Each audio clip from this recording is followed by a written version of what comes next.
Welcome to flower pearl designers. Last வீடியோக்கும் இந்த வீடியோக்கும் வந்து பார்த்தீங்கன்னா ஒரு பெரிய கேப் இருந்துருச்சு. ஸோ அதுக்காக நான் ரொம்ப சாரி சொல்லிக்கிறேன். அதுக்கப்புறம் அக்கா சீக்கிரம் வீடியோ போடுங்க, அவங்க கிளாஸ்க்காக வெயிட் பண்ணிட்டு இருக்கோம் அப்படின்னு சொல்லிட்டு ஆர்வமாக கேட்ட எல்லாத்துக்கும் ரொம்ப தேங்க்ஸ். இன்னும் கொஞ்சம் டிலே ஆக வேண்டிய வீடியோ உங்களால் நான் வந்து உடனே போடுறேன். ஸ்கூல் பிள்ளைங்க மாதிரி நான் வீடியோ டிலே ஆனதுக்காக நான் காரணம் பெருசாக சொல்ல விரும்பலை. இருந்தாலும் என்னோட பர்சனல் விஷயத்தினால ஒரு பார்ட் ஆஃப் டிலேவும், அப்புறம் என்னோட கிளாஸஸ் வந்து நான் ஃபர்ஸ்ட் கிளாஸ் எடுத்திருக்கேன் பார்த்தீங்களா, உங்களுக்குலாம் கொடுத்துருக்கேன் இல்லையா, அதுல இருந்து நானே பார்த்து இன்னும் கொஞ்சம் இம்ப்ரூவ்மெண்ட் வேணும், இதுல யாருக்குமே எந்த ஒரு டவுட்டும் வரக்கூடாது அப்படின்றதுல இன்னும் கொஞ்சம் எனக்கு கிளாரிஃபிகேஷன் கொடுக்கணும், தெளிவான ஒரு கிளாஸஸ் கொடுக்கணுன்றதுக்காக நான் இன்னும் கொஞ்சம் ப்ரிப்பேர் பண்ணிட்டு இருந்தேன். ஆக்சுவலாக இப்போ வந்து பார்த்தீங்கன்னா நம்ம பாட்டம் வந்து பாருங்க நிறைய வெரைட்டி இருக்கு. அதில் வந்து நம்ம 7 வெரைட்டிஸ் வந்து நம்மளோட கிளாஸ்ல வந்து நான் கொடுக்க போறேன். கண்டினியூவாகவே நான் 7 பாட்டம் வெரைட்டியும் நான் கொடுக்க மாட்டேன், ஏன்னா அது போர் அடிச்சிடும் உங்களுக்கு.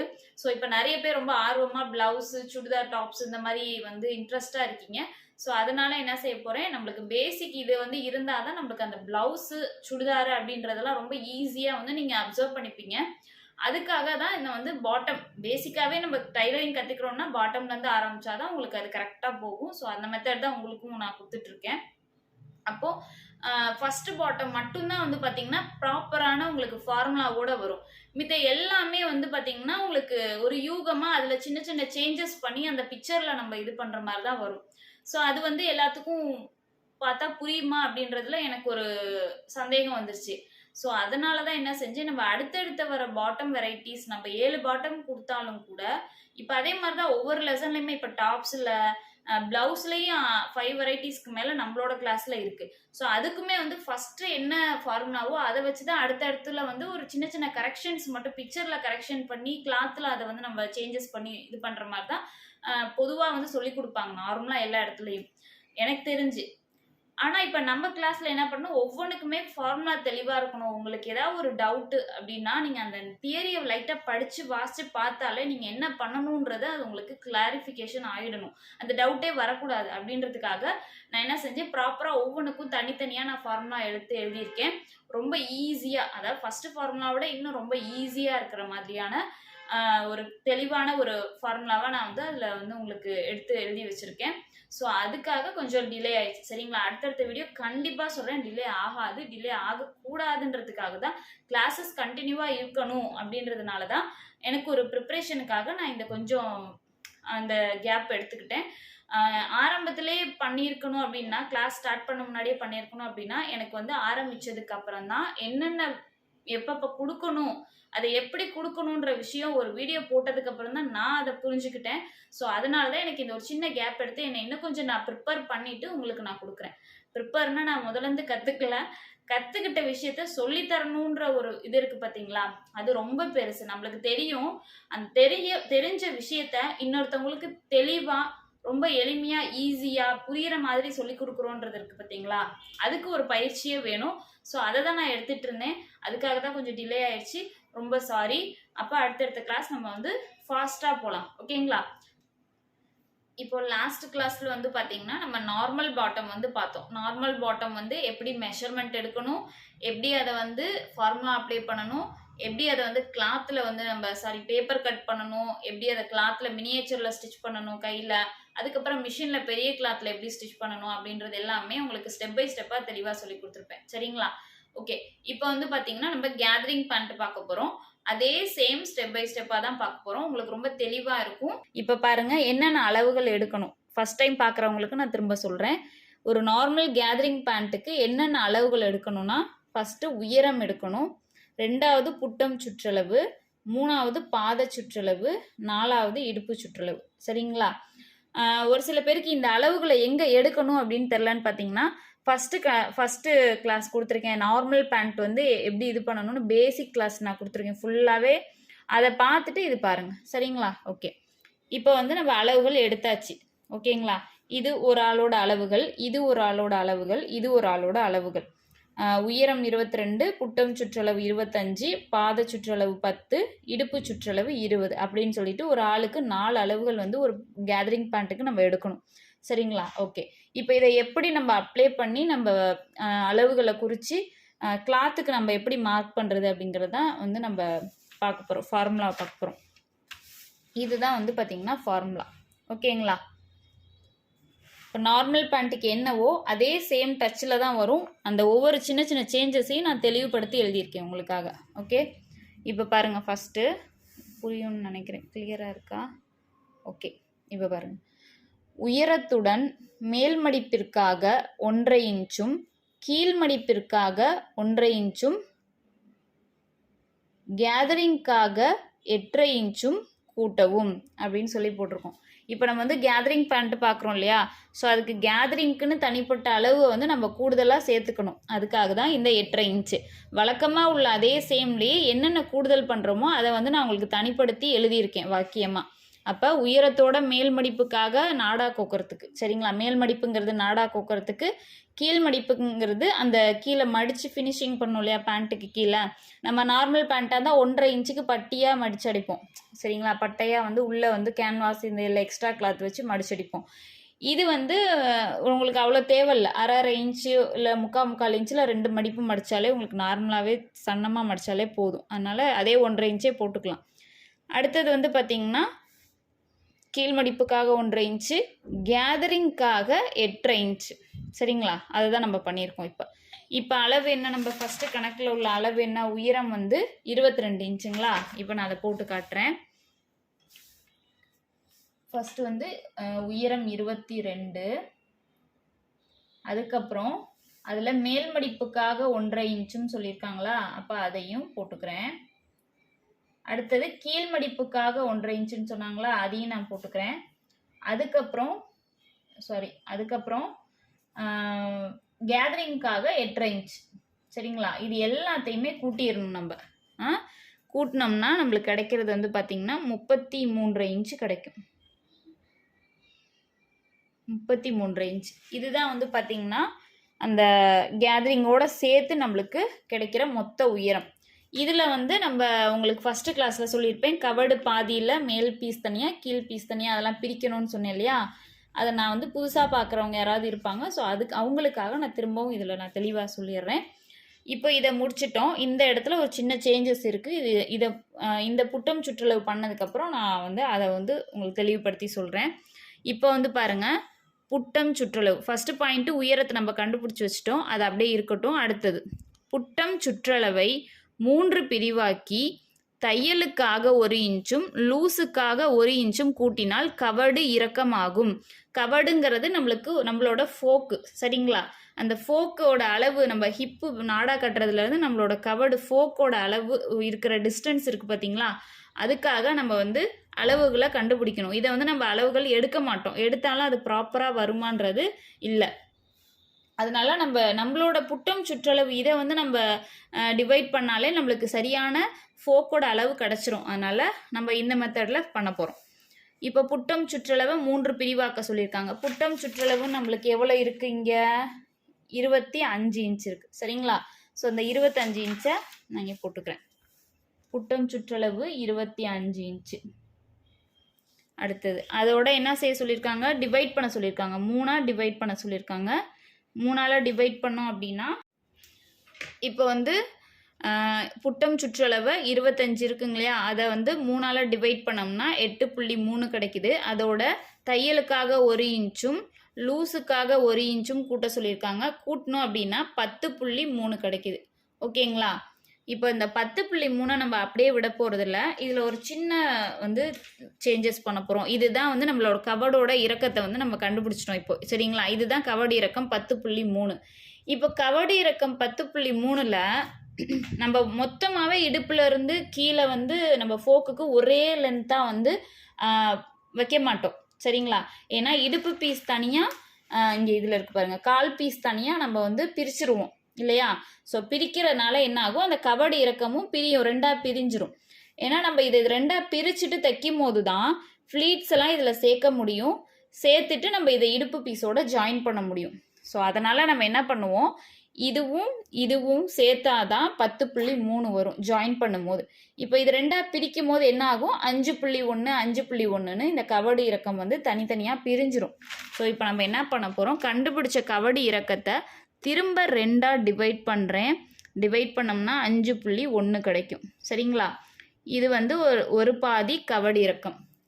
இதை வந்து நம்ம என்ன செய்வோம், பேண்ட் கால் பீஸ் இருக்கு இல்லையா, அதில் இந்த இடத்துல ஃப்ளீட் வச்சு நம்ம இந்த ஜாயின் பண்ணோம் இல்லையா ஃபோக்கு, அந்த விஷயத்தை தனிப்படுத்தி காட்டுறதுக்காக தான் இந்த இடத்துல வந்து நம்ம என்ன செய்வோம், அந்த 5.1 தனியாக மார்க் பண்ணி காட்டுவோம். சரிங்களா?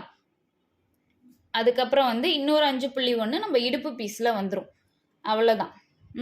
இப்போ இதை என்ன பண்ண போகிறோம், இடுப்பு பீஸோட இந்த 5.1 ஒரு 5.1 வந்து பார்த்திங்கன்னா நம்ம கால் பீஸ்க்கு வச்சுக்கிட்டோம், இன்னொரு 5.1 இடுப்பு பீஸ்க்கு வைக்க போகிறோம். ஸோ அதனால் என்ன செய்யணும், நம்ம இப்போ உயரத்தில் இதை கழிக்கணும். உயரத்தில் கழிப்போம் இல்லையா, இப்போ ஏற்கனவே பார்த்தவங்களுக்கு இது எல்லாமே உடனே புரிஞ்சிடும், பட் தெரியாதவங்களுக்கு நான் இதை சொல்கிறேன்.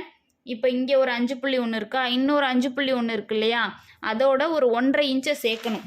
ஏன்னா இங்கே இடுப்பு பீஸ்க்கு மேல் மடிப்புக்காக 1.5 இன்ச்சுன்னு கொடுத்துருக்கோம் இல்லையா, அப்போ அதுவும் சேர்த்து தான் இடுப்பு பீஸோட போகும். அப்போ அதை கழிக்கும் போது அந்த இடுப்பு பீஸோட 1.5 இன்ச்சையும் அந்த கவடு இறக்கத்தோட 5.1ஐயும் சேர்த்து தான் நம்ம கழிக்கணும். ரெண்டையும் கூட்டணும் அப்படின்னா 1.5 அந்த அதாவது மேல் மடிப்புக்கு உள்ள 1.5 இன்ச்சையும் கீழே இடுப்பு பீஸோட அந்த ஃபோக்கோட 5.1ஐயும் கூட்டிக்கணும் ஃபஸ்ட்டு. இங்கே இதை நம்ம 2ஆக டிவைட் பண்ணி கண்டுபிடிச்சி வச்சிட்டோம். இன்னொரு 5.1 தான் என்ன செய்ய போகிறோம்னா, இங்கே வந்து உங்களுக்கு 5.1 அப்புறம் 1.5 அந்த மேல் மடிப்புக்காக ரெண்டையும் கூட்டும் போது 6.6 வரும். இந்த 6.6 என்ன செய்யணும், நம்ம மொத்த உயரத்தில் கழிச்சுக்கணும். கழிக்கும் போது நம்மளுக்கு மொத்த உயரம் எவ்வளோ வரும்னா 26.4 அப்படின்னு வரும் கேதரிங்கில். ஓகேங்களா? இப்படி தான் வரும். ஓகே, இப்போ இது உங்களுக்கு புரியும்னு நினைக்கிறேன். சப்போஸ் புரியலைன்னா ஃபஸ்ட்டு கிளாஸஸ்லாம் இருக்குது, பேசிக் கிளாஸ், அதில் ஒரு தடவை பார்த்துட்டிங்கன்னா உங்களுக்கு இன்னும் கொஞ்சம் தெளிவாக கிடச்சிரும். ஏன்னா அதில் நிறைய வந்து சாம்பிள் இதெல்லாம் வச்சு நான் வந்து உங்களுக்கு தெளிவாக சொல்லியிருக்கேன். அதனால் அதையும் பார்த்துக்கோங்க புரியாதவங்க. சரிங்களா? அடுத்தது வந்து பார்த்திங்கன்னா நம்மளுக்கு நார்மல் இதில் வர மாதிரி தான், அதே சேம் தான். பாத சுற்றளவை 2 பிரிவாக்கி அதனுடன் தையலுக்காக 1 இன்ச் கூட்டினால் பாத அகலமாகும். பாத சுற்றளவு எவ்வளோ நம்ம எடுத்திருக்கோம்னா 10 இன்ச்சு அளவு எடுத்திருக்கோம். இப்போ அந்த 10 இன்ச்சை வந்து நம்ம இங்கே போட்டுக்கிறோம். அதை வந்து அதனுடன் தையலுக்காக 1 இன்ச் கூட்ட சொல்லியிருக்காங்க. ஃபஸ்ட்டு அதுக்கு முன்னாடி 2ஆக பிரிக்கணும் இல்லையா, ஸோ 2ஆக பிரிக்கும் போது 5 இன்ச்சு வருது. அதோட தையலுக்காக 1 இன்ச்சு கூட்டும் போது 6 இன்ச்சு கிடைக்குது. இதுதான் வந்து பாத சுற்றளவு. அடுத்தது வந்து பார்த்திங்கன்னா புட்டம் சுற்றளவை 3 பிரிவாக்கி அதனுடன் ஃப்ளீட்டுக்காக 4 இன்ச் கூட்டினால் புட்டம் அகலமாகும். நார்மல் பேண்ட்டில் வந்து பார்த்திங்கன்னா 6 இன்ச் கூட்ட சொல்லியிருப்பேன். இதில் வந்து பார்த்திங்கன்னா 4 இன்ச் தான் கூட்டணும். ஏன்னா இது வந்து நம்ம நார்மல் பேண்ட் மாதிரி லூஸாக இருக்க போகிறதில்ல, லெகின்ஸ் மாதிரி தான் இது கொஞ்சம் ஷேப்பாக இருக்கணும். ஸோ அதுக்காக ரொம்ப வந்து ஃப்ளீட்ஸ் எல்லாம் தேவையில்லாதனால 4 இன்ச்சு கூட்டினாலே தாராளமானதாக இருக்கும். அவங்கவுங்க அளவுக்கு தகுந்த மாதிரி அந்த சுற்றளவு தானாக மாறிடும். அதுக்காக கூடுதலாக சேர்க்க வேண்டிய அளவுகள் தான் இந்த 4. சரிங்களா? அப்போ புட்டம் சுற்றளவு வந்து 3ஆக வந்து பிரிக்கணும் ஃபஸ்ட்டு. அப்போ புட்டம் சுற்றளவு வந்து 25, அதை வகுத்தல் 3 பண்ண சொல்லியிருக்காங்க. அப்போது 8.3 கிடைக்குது. அதோட ஃப்ளீட்டுக்காக 4 இன்ச்சு தான் கூட்ட சொல்லியிருக்கேன். அப்போ 4 இன்ச்சு நீங்கள் கூட்டினீங்கன்னா 12.3 அப்படின்னு கிடைக்கும். சரிங்களா? இதுதான் வந்து ஆன்சர். அடுத்தது இடுப்பு சுற்றளவை 4 பிரிவாக்கி அதனுடன் 3 இன்ச் கூட்டினால் இடுப்பு அகலமாகும். அதே தான் நம்மளுக்கு. இப்போ இடுப்பு சுற்றளவு என்னன்னா 20 இன்ச்சு. இப்போ 20 இன்ச்சு நான் இங்கே போட்டுக்கிறேன். 20 இன்ச்சு அதை வந்து 4ஆக வகுக்க சொல்லியிருக்காங்க. வகுத்தோம்னா 5 இன்ச்சு கிடைக்குது. அதோட 3 இன்ச்சு லூஸுக்காக கூட்ட சொல்லியிருக்காங்க, அகலத்துக்காக கூட்டினோம்னா 8 இன்ச்சு கிடைக்குது. அவ்வளோதான். இப்போ இந்த புட்டம் சுற்றளவுன்னு 2 இங்கே போட்டிருக்காங்களே, ஒரு புட்டம் சுற்றளவு தானே நம்ம எடுத்திருக்கோம் அப்படின்னு கன்ஃபியூஸ் பண்ணிக்காதீங்க. புட்டம் சுற்றளவு அப்படின்னு வந்துட்டாலே நம்ம ஒரே அளவு தான். இந்த புட்டம் சுற்றளவை வச்சு தான் கவடும் கண்டுபிடிக்கணும். இதை வச்சு தான் நம்மளோட அந்த புட்டம் சுற்றளவோட ஃப்ளீட்ஸ் வைக்கிறதுக்கு தேவையான அளவுக்கும் அதே அளவு தான் பயன்படுத்திக்கணும். அதனால் குழப்பிக்க வேண்டாம். ரெண்டுக்குமே ஒரே அளவு தான் 25. அந்த புட்டம் சுற்றளவோட 25 வச்சு தான் இங்கே கவடு இறக்கமும் கண்டுபிடிச்சிருக்கோம். இங்கே வந்து அந்த புட்டம் சுற்றளவோட அகலத்தையும் கண்டுபிடிச்சிருக்கோம். சரிங்களா? ஃப்ளீட்டுக்காக சேர்க்கக்கூடிய அளவுகளை வந்து எவ்வளோ சேர்க்கணுன்றதையும் கண்டுபிடிச்சி வச்சுருக்கோம். இதுதான். இப்போ வாங்க நம்ம டயக்ராம் போட்டுடலாம். இந்த நம்ம ஃபார்முலாவில் கண்டுபிடிச்சிற அளவுகளுக்கு டயக்ராம் போடலாம். ஃபஸ்ட்டு வந்து பார்த்திங்கன்னா உயரம் வந்து நம்ம மேலே கால் பீஸ் தனியாக இடுப்பு பீஸ் தனியாக ரெண்டையும் தனித்தனியாக பிரித்து தான் நம்ம மெஷர்மெண்ட் எல்லாம் எடுத்து நம்ம ஃபார்முலாவில் கண்டுபிடிச்சி வச்சுருக்கோம். ஸோ அதே மாதிரி தான் படமும் போட போகிறோம். எப்படின்னா இதில் இருக்குது பாருங்கள், கால் பீஸ் தனியாக இடுப்பு பீஸ் தனியாக, இது மாதிரி தான் நம்ம இதுக்கும் படம் போடணும். ஷேப் மட்டும் மாறும், அவ்வளோதான். சரிங்களா? இப்போ ஃபஸ்ட்டு நம்ம என்ன பண்ண போகிறோம், உயரம் வந்து நம்ம மார்க் பண்ண போகிறோம். உயரம் எவ்வளோனா 26 இன்ச்சு வருது.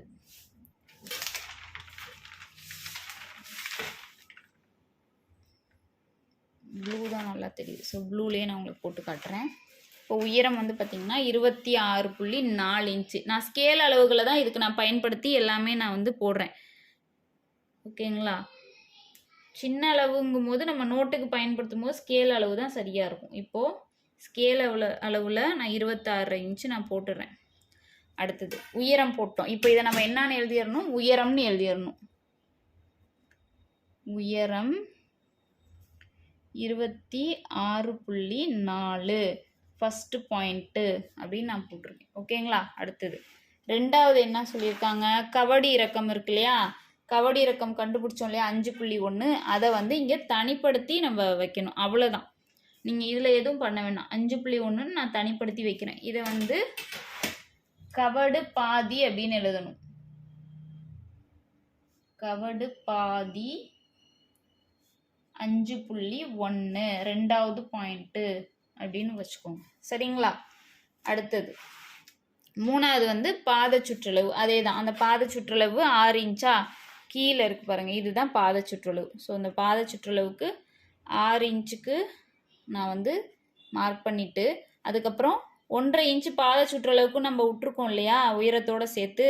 ஸோ அந்த 1.5 இன்ச்சையும் நம்ம தனிப்படுத்தி இந்த மாதிரி கட்டாயம் மார்க் பண்ணணும். ஏன்னா கிளாத்லேயும் இப்படி மார்க் பண்ணி நாச்செலாம் கட் பண்ணாதான் உங்களுக்கு தைக்க ஈஸியாக இருக்கும். ஸோ இதில் அதே மாதிரியே நான் வந்து பாத சுற்றளவு 6 இன்ச்சு, அதுக்கு மேல் நோக்கி தான் நம்ம 1.5 இன்ச்சை குறிக்கணும். நம்ம ஏற்கனவே உயரத்தில் எல்லாமே கூட்டிட்டோம் இல்லையா, அதனால் அதை வந்து தனிப்படுத்தி தான் போடணுமே தவிர கீழே எக்ஸ்டெண்ட் பண்ணக்கூடாது பிக்சரில். ஓகேவா? அடுத்தது வந்து பார்த்திங்கன்னா இது வந்து எத்தனாவது பாயிண்ட்டு, 3வது பாயிண்ட்டு. ஸோ பாத சுற்றளவு வந்து 6 இன்ச்சு 3வது பாயிண்ட். ஓகேங்களா? அடுத்தது புட்டம் சுற்றளவு, இது கண்டுபிடிச்சிருக்கோம் இல்லையா, எவ்வளோ 12.3. ஸோ 12.3 புட்டம் சுற்றளவு எங்கே வருது, நம்ம மேலே டாப்பில் இருக்கு பாருங்கள், இதுதான் புட்டம் சுற்றளவு 12.3. அடுத்தது புட்டம் சுற்றளவு இங்கேயோட முடியல இல்லையா, நம்ம ஃபோக்கு எவ்வளோ தூரம் வருதோ அந்த அளவுக்கு நம்மளுக்கு புட்டம் சுற்றளவு கட்டாயம் வந்தே ஆகணும். அப்போது இந்த கீழே குறிச்சிருக்கோம் பாருங்கள், ஃபோக்கு தனிப்படுத்தியிருக்கோம் இல்லையா, அது இதுக்காக தான். அது வரைக்கும் நம்ம இப்படி மார்க் பண்ணிக்கணும். சரிங்களா? இப்போ மார்க் பண்ணியாச்சு. இதில் என்ன முக்கியமான வேலை என்ன, கேதரிங் பாயிண்ட் இல்லையா, அதுக்காக நம்ம என்ன செய்யணும், 8.5 இன்ச்சு நம்ம எக்ஸ்ட்ராவாக விட்டுருக்கோம் இல்லையா, அந்த 8.5 இன்ச்சை சும்மா லைட்டாக 8.5 இன்ச்சை இப்படி தனிப்படுத்தி நான் உங்களுக்கு வச்சிட்றேன். ஓகே? அதிலிருந்து ஒரு 3 இன்ச்சு அப்படிங்கும்போது உங்களுக்கு தெளிவாக சொல்லணுன்னா, கேதரிங்காக 8.5 இன்ச்சு ப்ளஸ் ஒரு 3 இன்ச்சுனா 11.5 இன்ச்சு வரும். சரிங்களா? அப்போது டைரெக்டாக 11.5 இன்ச்சுக்கு நேராக ஒரு கோடு போடுங்க. இப்படி அந்த பாத அகலம் இருக்கு இல்லையா, அந்த பாத அகலத்துலேருந்து 11 இன்ச்சு, இது காமன், நான் சொல்கிறது காமன். இதில் எந்த ஒரு சேஞ்சஸுமே நீங்கள் ஆளுக்கு தகுந்த மாதிரி மாற்றணுன்ற அவசியமே இல்லை. இது காமன் அளவு. சரிங்களா? அப்போது 11.5 இன்ச்சு எவ்வளோனா இங்கேருந்து இது வந்து பார்த்திங்கன்னா 11.5 இன்ச்சு. இது பாயிண்டில் கிடையாது, இதுலலாம் வராது. நான் வந்து உங்களுக்கு இந்த ஷேப் எப்படி கரெக்டாக வரணுன்றதுக்காக நான் இதை வந்து உங்களுக்கு காட்டுறேன். இப்போ 11 இன்ச்சு வந்து இங்கே கீழே இருந்து இந்த இடத்துக்கு நான் வந்து ஸ்ட்ரெயிட்டாக கோடு போட்டுறேன். அதுக்கப்புறம் இதை வந்து முக்கியமானது, இதை க்ளோஸ் பண்ணணும்.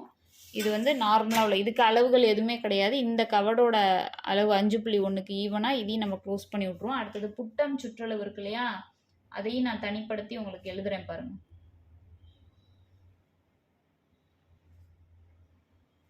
புட்டம் சுற்றளவு 12.3 4வது பாயிண்ட். ஓகேங்களா? அதே தான் இங்கேயும் 4வது பாயிண்ட்டு. இப்போது இதில் வந்து என்ன செய்ய போகிறோம், ஷேப்பு வரணும். நம்ம டைரெக்டாக அப்படியே வந்து ஒரே ஸ்ட்ரைட்டாவோ அப்படி இல்லை ஒரே கிராஸாவோ போட்டோம்னா அந்த கேதரிங் பேண்ட்டோட அமைப்பு வராது. ஸோ அதனால் என்ன பண்ணணும், கீழேருந்து 11.5 இன்ச்சுக்கு நேர்கோடு, இதுதான் நம்மளுக்கு அந்த கேதரிங் க்ரஷ்ஷாக வரப்போகிறது. சரிங்களா? 8.5 இன்ச்சு தான் க்ரஷ்ஷு. பட் இந்த இது வந்து உங்களுக்கு அந்த ஒரு ஷேப்புக்காக நம்ம எவ்வளோ எடுக்கணும், எந்த இடத்துல எவ்வளோ பெண்டு பண்ணணும் அப்படின்றதுக்காக.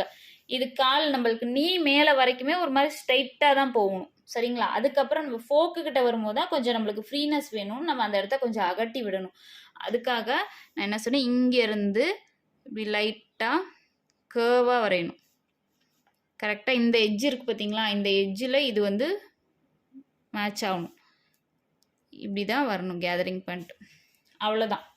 இதில் தனியாக ஸ்ட்ரைட்டாக தெரியுது அதுக்கப்புறம் கேர்வாக தெரியுது அப்படின்லாம் யோசிக்காதீங்க. இதுதான் அமைப்பு, இப்படி தான் வரணும்.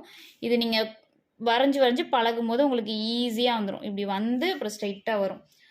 துணியில் நம்ம அப்ளை பண்ணும்போது அதே தான், பெரிய ஸ்கேலை வச்சு நம்ம மெஷர்மெண்ட் எடுத்து அதை நேராக கோடு போட்டுட்டு கையை வச்சு டாட்டாக போட கற்றுக்கோங்க. அதுதான் ப்ராப்பர். இப்படி டாட்டாக போடும்போது ஷேப் அவ்வளோ அழகாக வந்துடும், எந்த ஒரு பிசுரும் தட்டாது. அப்படி டாட்லேயே நீங்கள் கட் பண்ணிட்டு வந்துடலாம். இல்லைன்னா அந்த டாட் மேலே லைட்டாக கேப்பை ஃபில் பண்ணி அப்படி கோடு போட்டிங்கன்னா உங்களுக்கு அந்த ஷேப் வந்துடும். ஓகேங்களா? இப்போது இங்கேருந்து இது வந்து 11.5 இன்ச்சுக்கு மார்க் பண்ணி ஸ்ட்ரைட்டாக கோடு போட்டு அதுலேருந்து நம்ம பெண்ட் எடுக்கணும். அவ்வளோதான். ஓகேங்களா? இப்படி தான் கேதரிங் பேண்ட்டோட இது வரும் பிக்சரு.